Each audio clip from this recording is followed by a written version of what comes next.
Tonight, to protect children online, the government put social media companies on notice. We're failing our children. Enough is enough. A proposed ban for kids under 16 that critics say just won't work. Manitoba's devastating overland flooding cuts power and washes out roads. When you start seeing all the destruction, it is really overwhelming. And smack dab on the Canada-US border, an old library gets a bold new door for the northern neighbors. It was beautiful. It just made me smile. Keeping a long friendship a two-way street. From CBC News, this is The National with Chief Correspondent Adrienne Arsenault. Thanks for joining us. Canada is one step closer to banning social media for children under 16. The federal government announced long-awaited legislation meant to protect young Canadians online. The bill includes setting a minimum age for users to have social media accounts unless platforms adhere to safeguards that will be laid out by a new digital regulator. While there's no age restriction for AI chatbots, there are new measures to mitigate harms to those who use the technology. In a moment, reaction to the idea of a ban from kids, parents, and teachers. But first, Ashley Burke takes us through the details of the bill and why some say a social media ban has problems of its own. After years of pressure to act, the federal government cracking down on social media platforms. This is unacceptable. We're failing our children. Enough is enough. Ottawa introducing a new bill with a new ban until platforms make changes to prevent harm. The Act will establish a minimum age of 16 to have a social media account. The Act will require social media platforms and AI chatbot services to do more to protect children and make their platforms safe. Social media companies would have to come up with a way to restrict accounts for kids by verifying ages. It's going to limit a lot of the profit that those companies make. But in terms of mental health, it's going to be very good for people who are 16 and under. I think it would be really interesting to just see for a year what difference it makes. If companies want the ban lifted, they'd have to meet a series of safeguards that a new regulator would be tasked with coming up with. This after many had been speaking out. Pediatricians like me have been treating young people for anxiety, depression, self-harm, disordered eating at alarmingly increasing rates. We have kids as young as 10, 11 years old coming into us in crisis. Carol Todd's been pushing for change ever since her daughter Amanda died by suicide 14 years ago after being sexually extorted online. Amanda's predator had 22 profiles on Facebook that he talked to her with in the 2 years that he victimized her. Facebook should have known that, and there's still predators out there doing the same thing. So they can fix these things, and they have to be held accountable. But others say the bill has big issues. There is very little likelihood this is going to work. Australia's experience to date is that the majority of teenagers are still on social media, and many of them are either circumventing some of the systems designed to stop them from getting on, or they're seeking out less safe alternatives. Meta, the parent company for Facebook and Instagram, said in a statement that it wants a safe experience for young people, but calls social media bans counterproductive. It said leaving it up to platforms to verify users' ages also raises privacy and security concerns. So Ashley, just listening to you, it's all interesting, but this ban wouldn't go into place right away, right? Exactly, Adrienne. If the bill is passed, officials say it would take about half a year to determine exactly what companies are impacted before the ban could go into effect, and about a year and a half to get the regulator in place to actually enforce it and issue fines if platforms don't comply. All right, thank you. That is Ashley Burke in Ottawa tonight. If the bill passes, it would have a major impact on children and their families. Well, Trishla Parekh took the national envelope to schools in Toronto and got a range of reactions to the idea of a social media ban. Do you think social media ban for kids under 16 is a good idea? No. Yes, I do, actually. Wait, I have mixed opinions. I think... Of course I do. And I think a social media ban for everyone would be a good idea. That's amazing. Like low-key, yeah. There's some like messed up things on the internet. Nowadays in social media, you have AI. People are very much exploiting kids. Me personally, I use Instagram, Snapchat to communicate with friends. To take that away, I feel like that's going against it. That's like saying, oh, children shouldn't be allowed to hang out with their friends. Are you a teacher? I am. Amazing. We have a question for you in this envelope. Do you think the social media ban for kids under 16 is a good idea? Yes, I think it is, at least on school property. At home, I think their parents can decide what's appropriate, but I think at school, I don't think we should be on social media. I think it would be nice in theory, but it would be very hard to actually enforce. Kids are always going to find their way onto the internet. It's only going to cause people to be more sneaky about it. You think people will find a way around it? I think so, yeah, VPNs. Yeah. I mean, TikTok, they have an age limit, but you see 8-year-olds on there all the time. Do you think a social media ban for kids under 16 is a good idea? We had this homework just today. What did you write? I didn't do it. Under the new bill, kids are not restricted from using AI chatbots, but protocols would be required to be in place in case users mention self-harm or intent to commit a violent crime. The Prime Minister suggested today that the opening of the Gordie Howe Bridge connecting Windsor, Ontario and Detroit might not be imminent. On Tuesday, he said it would open at the end of the week. Everyone's working hard to make sure the bridge is open as soon as possible. There's no big drama. If it takes a little longer, it'll take a little longer. Donald Trump had threatened to block the bridge from opening, saying he wants the U.S. to get an immediate cut of the tolls. Canada is set to collect the tolls until it's been reimbursed for footing the $6.4 billion construction cost. After that, Michigan will get half the net revenue. Well, Ontario and Pennsylvania made a pact today to boost cooperation in the face of a trade war. All that chaos at the federal level in the United States is making us all worse off. Increased energy trade is one focus of the agreement as Ontario invests in its nuclear capacity. Critical minerals and AI were also highlighted. Trade between the two jurisdictions exceeded $20 billion last year. Premier Doug Ford has signed similar agreements with 7 other states. Well, power is out for thousands in Manitoba. Highways submerged, communities awash in seas of mud and under states of emergency after a second major storm battered the province. Karen Pauls takes us into some of the worst hit areas. Bridges collapsed, roads and railways washed out. Folks around here have never seen anything like it. There's probably about a 30-foot drop crevice right in the middle of the road here now. It's been quite a roller coaster, quite traumatic when you start seeing all the destruction. It is really overwhelming. The community of Minnetonka's still trying to get power back to homes and cleaning up after being inundated by a flash flood.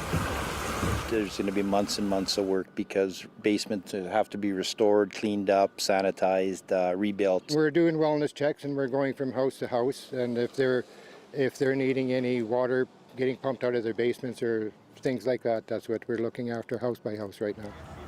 Down the highway, Swan River, also under a state of emergency. We're kind of like sitting ducks, no pun intended, but we're just sitting and waiting, and we've been checking in. They've been using canoes and kayaks and Zodiacs. Have you ever had anything like this? Never. The Premier flew in to see the damage and pledged the province's help. The main thing is that people are safe, and we're just going to have to put in a lot of work to help people through the rebuild, repair, and the cleanup.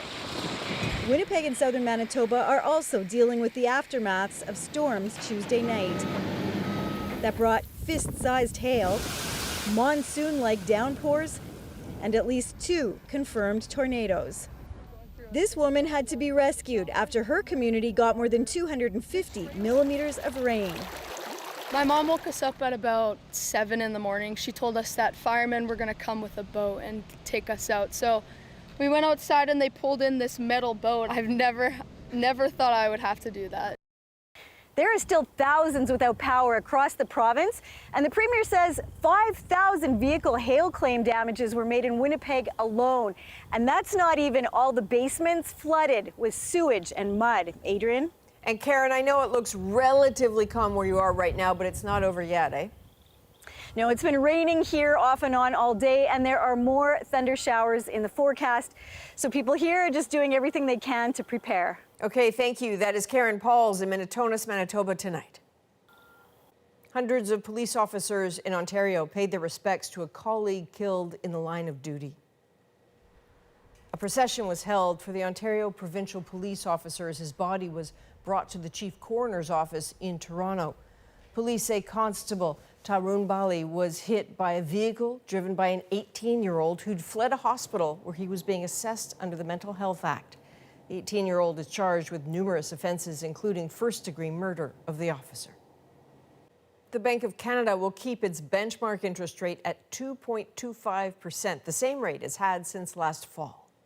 I mean, big picture, not a great deal really has changed since our last decision.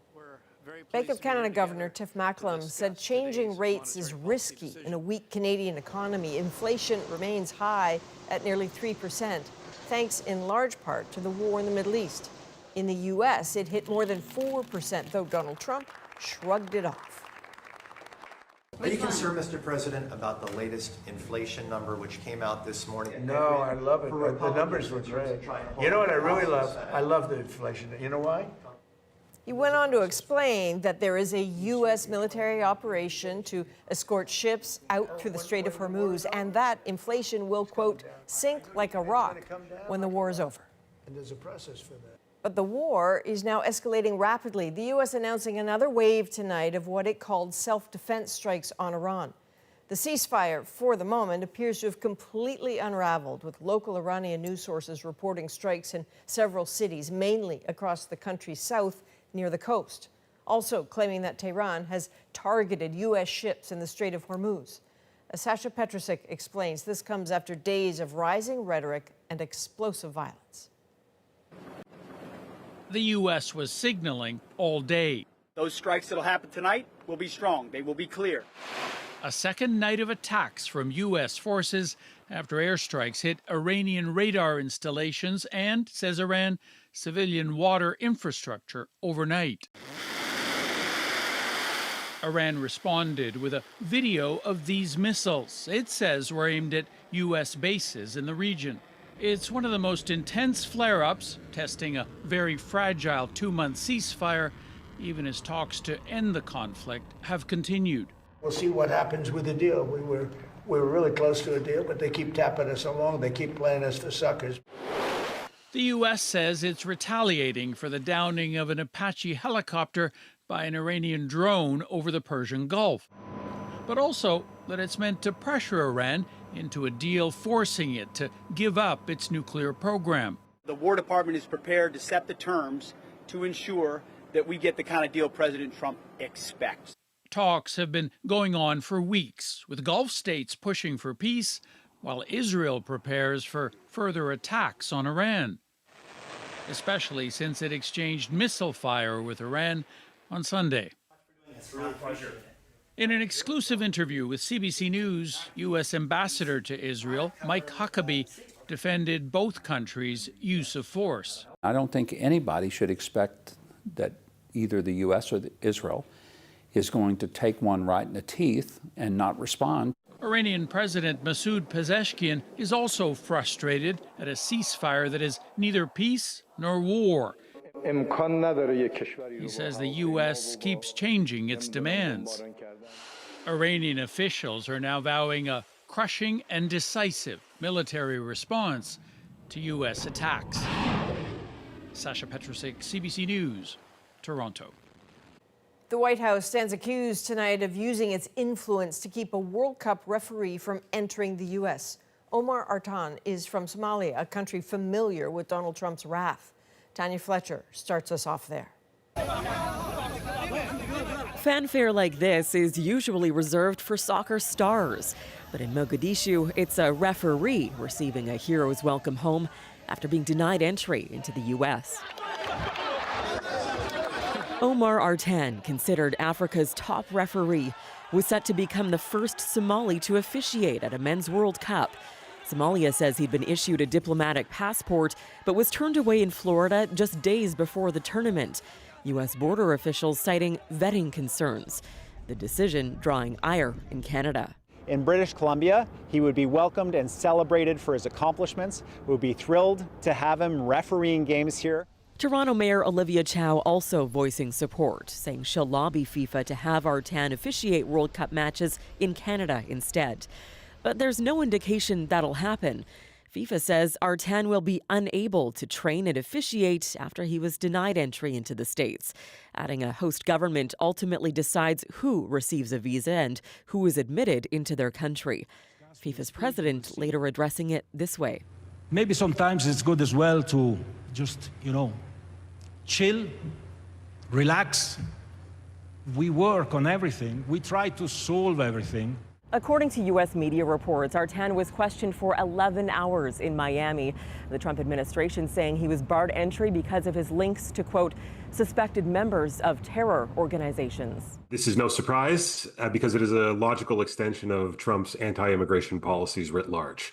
This foreign policy expert notes Somalia is one of 12 countries named by the Trump administration in a full entry ban. No evidence has been given, and blaming terrorism or terrorist ties is one of those excuses that can be easily made to wipe away all sorts of concerns about the legitimacy of the evidence.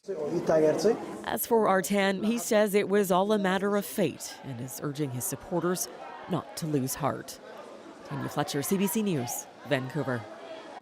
Well, for the second straight night, angry protesters have squared off against police in the streets of Belfast. The violence follows a gruesome stabbing attack in which a Sudanese refugee has been charged. Briar Stewart is in Northern Ireland. Another night of violence carried out by an angry mob. Police used water cannons to stop the group from reaching a hotel that has housed migrants before. The officers were able to push the crowd back, and if you take a close look, you can see where there are pieces of bricks that were lobbed at the police. Rioters got the bricks after damaging nearby properties, but the men were met with a wall of police. More officers have been deployed after scenes like this erupted Tuesday. Hundreds of fellas dressed in black, angry, loud, asking where foreigners lived. This woman didn't want to be identified because she fears speaking out. She says she knows who many of the rioters are. Even the police know who most of them are. But most of them last night was 14, 15, 16 kids. Houses were set on fire, forcing families to flee. In the morning, torched cars, a blunt reminder of the evening's brutality. Some residents returned only to grab their things and leave. I'm afraid maybe I might be the next to be attacked on the street.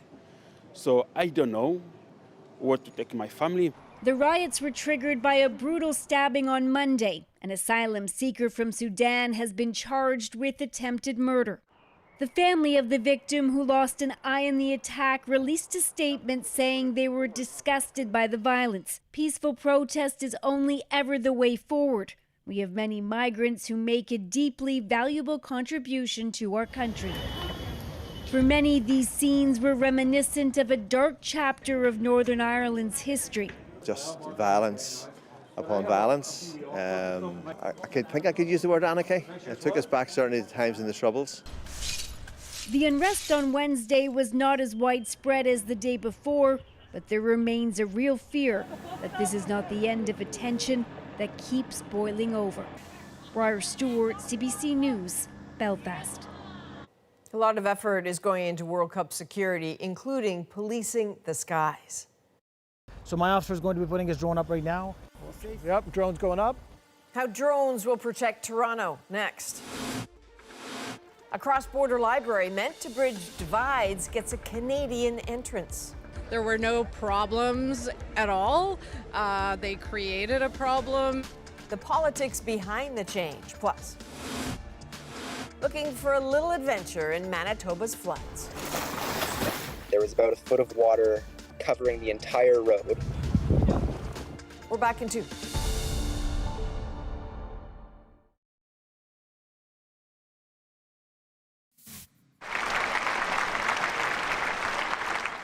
So this is a sight no Canadian tennis fan wanted to see. Victoria Mboko forced to withdraw from her first singles match at London's Queen's Club Championships after falling and appearing to hurt her knee. The injury puts in doubt Mboko's Thursday doubles match with partner Serena Williams. The start of the 2026 FIFA World Cup is almost here. Just hours from now, Mexico will play host to the tournament's kickoff. It's a soccer-mad country which has hosted twice before.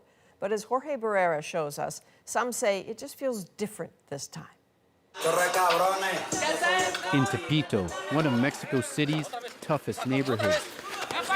Salvador Gomez Hubert oversees operations at this field with a history intertwined with the 1970 World Cup, the first hosted by Mexico. The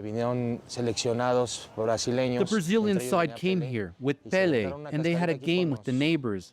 But this World Cup, Mexico's third, feels different, he says. The Mexican isn't connecting because this World Cup is not for the people, he says, with its sky-high prices for tickets and even official team jerseys. Uber driver David Rosas feels the same way. I don't feel excited because it's more about business than it is about the actual World Cup, he says. But Mexico's governments have been boosting excitement, like organizing this record-setting human wave along a central Mexico City avenue. The federal government also launched a project to build or repair thousands of pitches across the country. Host sites like Mexico City, Monterrey, and Guadalajara have also undergone major makeovers. But it doesn't puncture through the reality of daily life, says this former municipal politician from the Guadalajara metropolitan area. For many people in Mexico, the problem is they fight every day for survive. In Mexico City, urbanization specialist Roberto Remes says most World Cup-related construction has made life miserable for the local population and won't improve quality of life. I was a teenager in the 1986 World Cup. I feel very different, the environment. Whole city blocks lie in rubble. Back then, Mexico City was recovering from the devastating 1985 earthquake that left thousands dead. But if Mexico's team catches fire, so will the country. I'm excited to see what waits for us with this World Cup, says Iker Jimenez, because anything can happen when the whistle blows. Jorge Barrera, CBC News, Mexico City. We will have special coverage for you as the tournament kicks off tomorrow. I'll be hosting the National from just outside Toronto Stadium. You'll also hear from Canada's head coach, Jesse Marsh. Well, Canada's opening match against Bosnia-Herzegovina will feature fierce support from that country's passionate diaspora.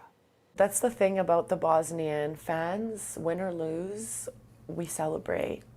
Why? Because we get to live these experiences. What a beautiful game holds so much meaning for the tiny European nation. And on the U.S. political right, the emerging influence of a group of women with some controversial views. I don't think women should vote anyways. I would gladly give up my right to vote to have a more conservative country. The National breaks down the story shaping our world. Next.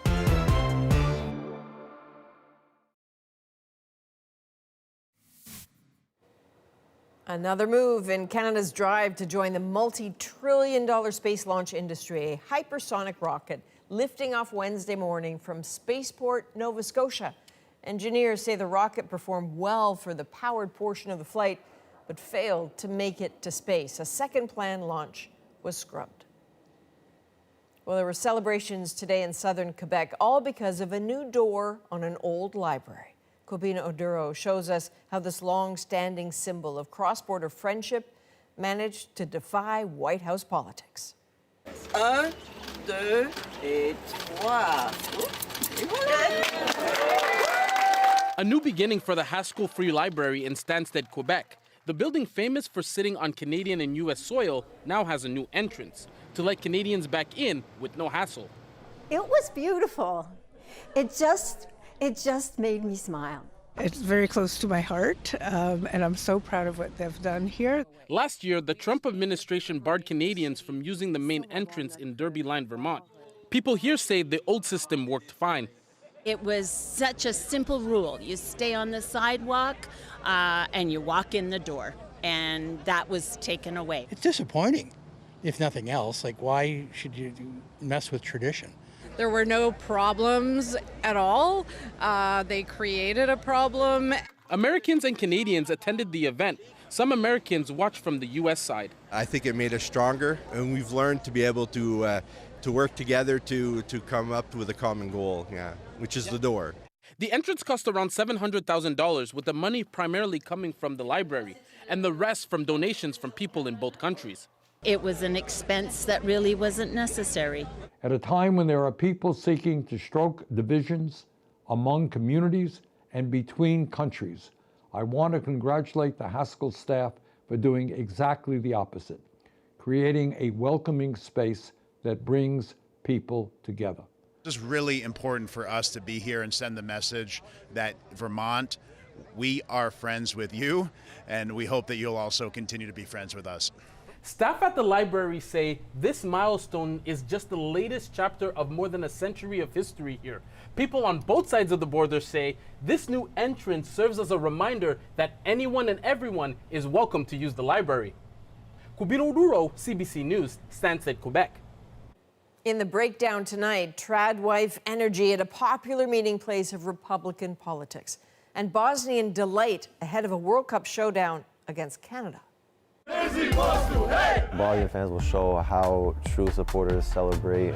The excitement is palpable and expectations high as World Cup anticipation hits a fever pitch in Toronto.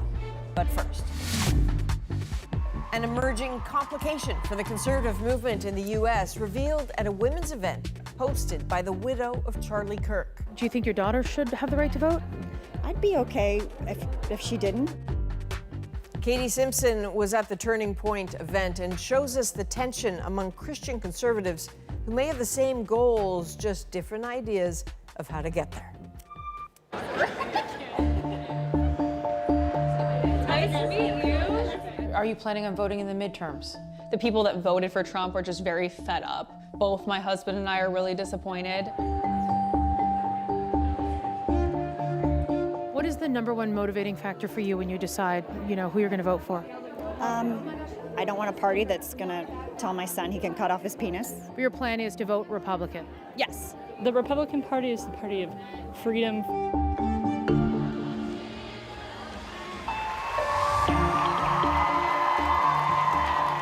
These are some of the voters that Donald Trump and his Republican Party desperately need in order to hold onto power. Conservative, mostly Christian women at a leadership summit hosted by Turning Point USA. The right-wing advocacy group led by Erica Kirk after the assassination of her husband, Charlie Kirk. Love you guys. Turning Point is influential with young voters. President Donald Trump has credited the organization with helping him get reelected and bringing more young voters into the conservative movement. It's such a great place to be in here in America, is being young, being a female, being conservative. They all just play hand in hand together. But fractures in this movement are emerging. A main stage headliner is no longer backing Trump or Republicans, saying she won't vote in the midterms. He made it seem like everything was going to become more affordable. Now the economy's worse. He promised no more wars in the Middle East, and we are in a war. So it's disappointing. Thank you so much. Thank you. Savannah Stone is a 21-year-old trad wife influencer with 800,000 followers on social media. She is a rising star in Christian conservative circles, even though she embraces highly controversial fringe positions. I'm going to start this off really strong. I don't think women should vote anyways. If somebody asked me, if the government was like, okay, if we could have a more conservative country, if all women gave up their vote, I would gladly give up my right to vote to have a more conservative country. There's a lot of churches that talk about it. Stone argues that women voters are too liberal, so the U.S. should shift to a one vote per household system. Now, is that a hill I'm going to die on and run for office and try to complete? No. That's not my main message. That's just one of the opinions that I hold, because I think that would be better for society.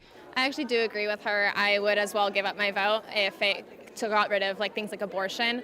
We spoke with several women open to giving up their own rights in pursuit of a more Christian conservative America. My perspective as a Christian woman is that my husband and I are one flesh. I vote the same way he does, so Honestly, I would be okay with giving up my right to vote because I know that he would represent me well. If my husband's the head of the household, I am the neck, and we work very cohesively together. So I would imagine if he was voting on behalf of our household, I would be fine with that.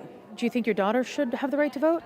I'd be okay if she didn't, because I also know she's going to marry a biblical man, that they would also be in line. But the vast majority of women here say this remains a conversation for the fringe. I think the best thing that we can do is hold conferences like this to educate liberal women and hopefully sway them to the conservative side. I think women should be voting. Yeah, I wouldn't want to give up my right to vote ever. And most women we spoke with plan to exercise their right to vote in the midterm elections. Most plan to support Republican candidates. Most are united by their socially conservative views. You know, it's all about the love. It's the transgender agenda. It's the, I don't feel like schools need to be teaching, go back to reading, writing, arithmetic. What is the number one motivating factor for you when you decide, who you're going to vote for? I don't want a party that's going to tell my son he can cut off his penis. I don't want to vote for a party that tells whites they don't matter. This is no place for Turning Point USA. They promote bigotry, they promote racism, they promote, things that we're against as human nature. Wherever this movement is headed, expect protests to follow. You're resisting.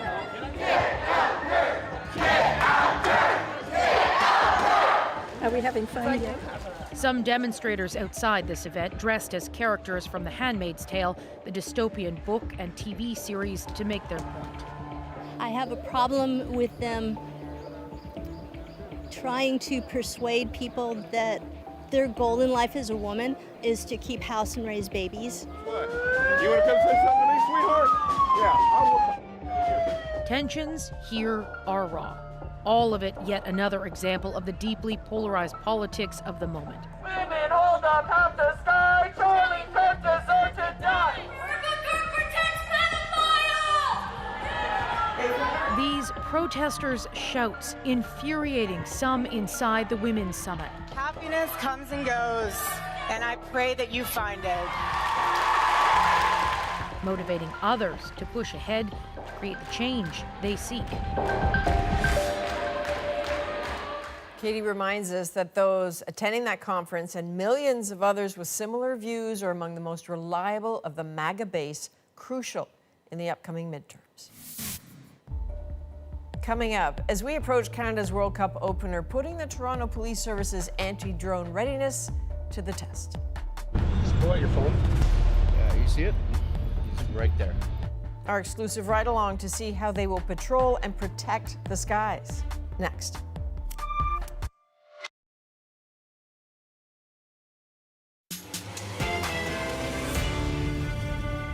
For only the second time in its history, Bosnia-Herzegovina will compete in the World Cup.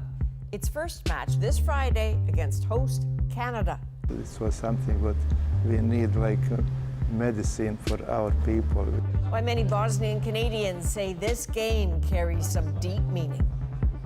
Our colleague from CBC Sports, Shireen Ahmed, looks at the heightened anticipation of people still scarred by war.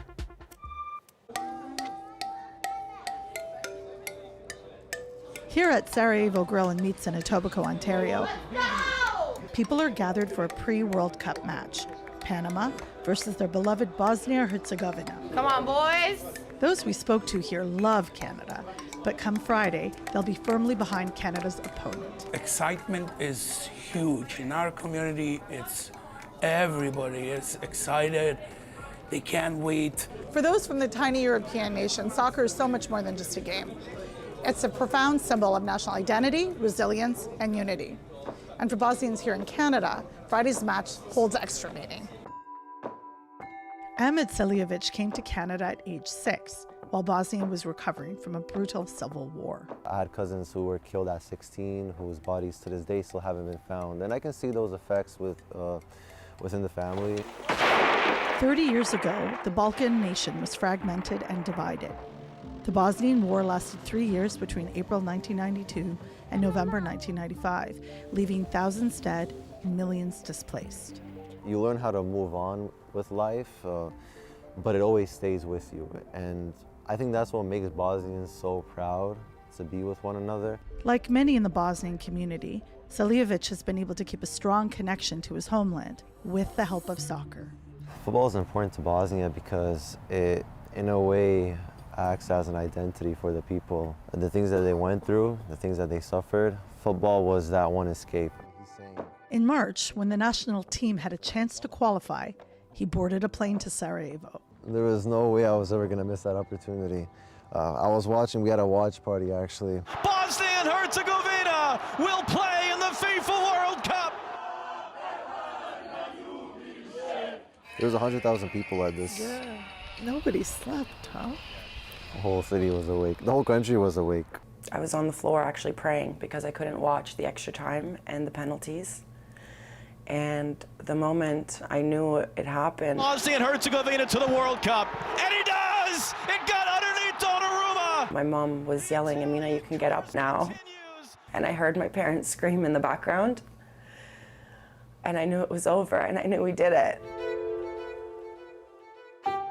Amina Capo came to Canada in 2002 at age 10, but Bosnia stayed in her heart, as did soccer. There's always soccer balls in your hand. Always. We found joy in the littlest of things. It was something really special to be walking around in the streets knowing that the war was over, but still feeling all the aftermath and seeing the bullets. Amina says tensions still exist in her birth country, but soccer, and this World Cup team, is something that brings Bosnians together. Those who try to create that division amongst us, those of us who are unified, we know that in those moments when we're watching those matches, there's nothing they can do or say to us that's going to allow for even a millisecond of that division to enter, or anger, or it's only going to ignite more passion. This was something what we need, like medicine for our people. We need the people to enjoy and to be really happy. Davorin Jurevitsky came to Canada in 1995 after the war. The reason why I came to Canada is because I didn't see a future for my kids in Bosnia and Herzegovina, and it looked like I was right. Many Bosnians felt the same way in the 1990s. A majority of the players on the current national team were born outside of Bosnia. Except for their 41-year-old star player, Aiden Dzeko, this is a young team. I find it very interesting watching this squad play with these young boys, because the squad before them, they were all Dzeko's generation. They grew up in that, so it was a different kind of meaning for them. But this generation is largely from the diaspora.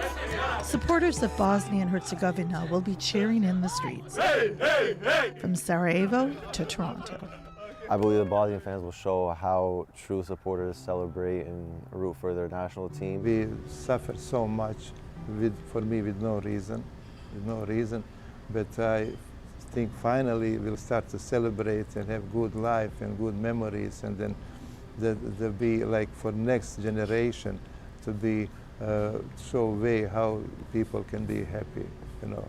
Yes, I mean, that's the thing about the Bosnian fans. Win or lose, we celebrate. Why? Because we get to live these experiences. We survived and were able to come and make a life and home for ourselves here in Canada. Whatever the outcome on Friday, Bosnians in Canada have already started celebrating. After Bosnia's Friday encounter with Canada, Toronto hosts 5 further matches, including one in the knockout stage. Now, security will be a prime concern throughout. Jonathan Gatehouse got an exclusive look at how police plan to defend against aerial threats. So first step that's going to happen is we're going to see where the drone has gone up, find the location of the pilot, and then tell my officers where to go. These officers will then approach and talk to the citizen about airspace restrictions and bringing their drone down. We're in downtown Toronto to see how police will patrol the skies during the FIFA World Cup. And to that end, we've set up a bit of a cat and mouse game, where our CBC team will put up a drone into the air and fly over Toronto Stadium, while Toronto police detect and intercept it. Police have given the CBC exclusive access. The area around the stadium is already a no-fly zone, monitored 24/7. As you can see, there's a helicopter flying right now, and we have to be very careful for them. Our team is moving to an undisclosed location. Fly with caution. They've set up on the far side of the stadium, several blocks away. It'll be up to the police to pinpoint both the drone and our pilot. We're not allowed to show you the technology in place due to national security restrictions. Radio check for interdiction team. Are you in the air? But it includes specialized tracking tools and countermeasures that can force drones out of the sky. A hobbyist crashing into a crowd by accident could seriously hurt people. But the even bigger worry is a flying terror attack using a drone rigged with explosives. The officers, we've observed a drone that is not authorized to fly. It doesn't take long to find our rogue drone. Now the hunt is on for the pilot. So my officer is going to be putting his drone up right now. Yep, drone's going up. And let me just go take a look, okay? I see people move to the right. The clock is ticking. Okay, I see someone in a vest right by those pylons. You can spot your person. They're in the second parking lot just west of Hotel X. 10-4, copy that. So you're looking for a person with an orange vest? Just pull out your phone. Yeah, you see it? He's right there. The chase is over. How you doing, guys? Toronto Police. I just need you to land your drone, please. This is restricted airspace. Landing. Fines for the unauthorized flights can reach $3,000. And in more extreme cases, officers can lay criminal charges. Okay, sir, that is yours. Police say they are on guard for every scenario. We are ready to respond to any of those threats. We'll have multiple teams out enforcing this airspace, whether it's drones, interdiction officers, or countermeasure officers. We will have them out. Ultimately, there's a simple message. You know what? Leave the drones at home. Yeah, come and enjoy. And that's our big concern is public safety. The no-fly zone restrictions around Toronto Stadium are already in effect, and earlier this evening, an unauthorized drone was detected and intercepted. Police say someone has been charged. Well, coming up, a young triathlete takes on the Manitoba floodwaters. I probably did a total of 300 meters back and forth just around the street. Yeah, he really did. His freestyle in the storm water, next in our moment.